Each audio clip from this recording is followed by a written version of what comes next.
Hello, my sewing machine friends. Today I'm working on a Husqvarna 210 electronic, and I just want to show you what's inside, and I'll give you my honest opinion, what I think about some Husqvarnas and some older machines and thing. Okay, with the Husqvarna 210, I'm going to turn this sideways. I suppose I can't turn the screen, so I'm going to turn this up this way, and we're going to take a look. What do we got in here? Okay. So first of all, the main thing is we're going to take a look. Here's your motor in the back. Okay, it goes up to onto belt onto there. That's the thing. That's what's going to drive everything. This here is your bobbin winder, right? And it'll automatically wind the bobbin, and when you hit this over, it'll push this disc in, lock it so you can freehand, and then it kicks out onto it. Okay, these are your stitch controls. This is your zigzag, straight stitch zigzag, and this here is your stitch length onto it. The other tops of the buttons are all off here.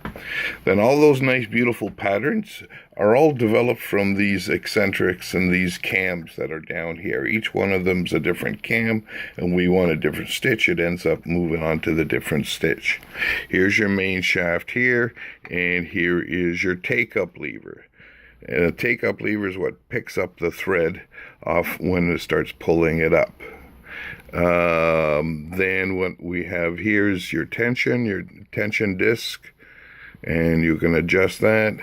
And then, of course, we have your needle bar that goes up and down. And on this machine, this has got a good feature. You can adjust how much pressure that goes on your foot.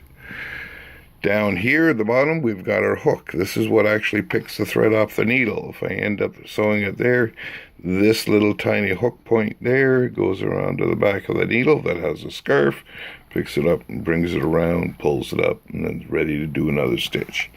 Down here, what we have is we have your feed mechanism. It takes your feed dies, moves it up, moves it over, moves it down.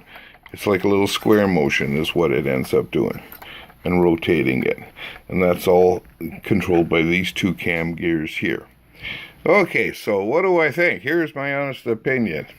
You know what? Nothing beats an old 1978-79 Kenmore. Those are the machines that, you know what, built just the way a machine should be. This is all, to me, all unnecessary, and I don't like to see the amount of plastic that's inside, and especially on the case. It's not metal. When you take it apart, you're going into plastic, you're not going into metal, so it doesn't, so you gotta be careful how many times you can end up doing that. This take-up lever here, I don't like. It's pretty flimsy, and we can see we have an issue here. If you can see, we got thread jammed up all in the inside there. So that's, to me, not a good thing.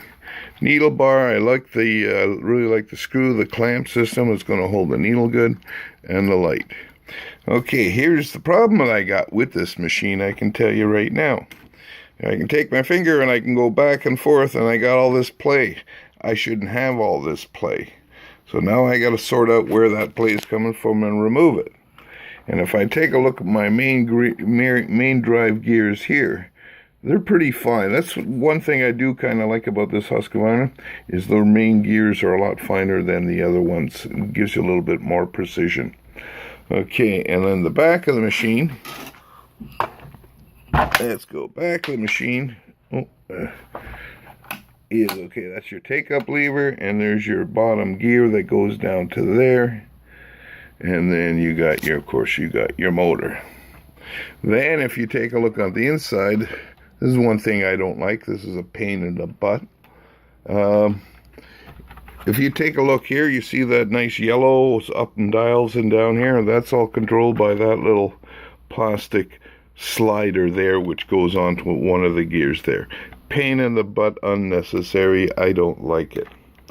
You know, when a machine becomes a pain to me to repair it, I don't like it. There.